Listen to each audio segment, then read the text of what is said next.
la parole à Madame Alexandra Cordebar pour 5 minutes. Si vous ne les indiquez pas, on ne peut pas le savoir. Hein. Merci Madame la maire, mes chers collègues. Donc pour la deuxième année, dans le cadre de la territorialisation de la politique municipale, notre conseil doit se prononcer sur des subventions qui sont issues du fonds d'animation locale. Alors je voudrais d'abord saluer cette avancée voulue par la maire de Paris, qui a consisté à renforcer les pouvoirs de décision des maires d'arrondissement, qui donc nous permet au plus proche des territoires de porter un certain nombre de projets. Je ne saurais dire à quel point c'est important dans la période très particulière de tension où nous sommes, que nous puissions, nous, maires d'arrondissement, accompagner des projets pour l'intérêt général auprès des jeunes de nos quartiers, par exemple.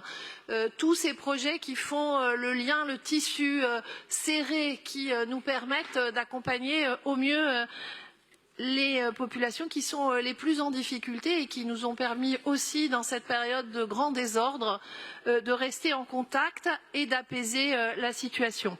C'est aussi une occasion pour moi de mettre en valeur les 4 actions qui sont menées par 4 associations du 10e et qui sont financées à travers ce fonds, notamment les CRL 10 qui s'emploient avec des collectifs d'habitants comme Défense d'éléphants ou Conseil de quartier Aqueduc Louis Blanc, ou encore animer le quartier Karski-la-Chapelle, vous voyez où nous nous situons, et on finance ainsi des fêtes de quartier, des moments conviviaux qui permettent à toutes les générations de se retrouver.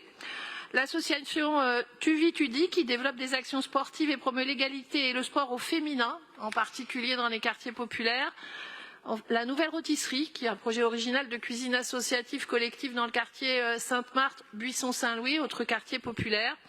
Et je sais, hélas, les difficultés que cette structure rencontre actuellement. J'espère que cette subvention pourra l'aider à les surmonter pour poursuivre l'aventure avec les acteurs, les collectifs de mamans et les associations de quartier.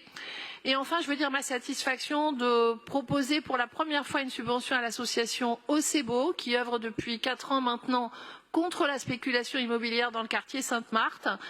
Ces 10 000 € proposés permettront d'organiser des initiatives locales, d'accompagner les habitants de ce quartier qui sont confrontés à des propriétaires dont la logique s'oppose fondamentalement à l'âme de ce quartier et à ses habitants. Donc voilà, je voudrais saluer le soutien de l'exécutif qui, avec constance et bienveillance, nous accompagne dans ces actions qui permettent d'améliorer la cohésion de nos quartiers. Merci Madame la maire.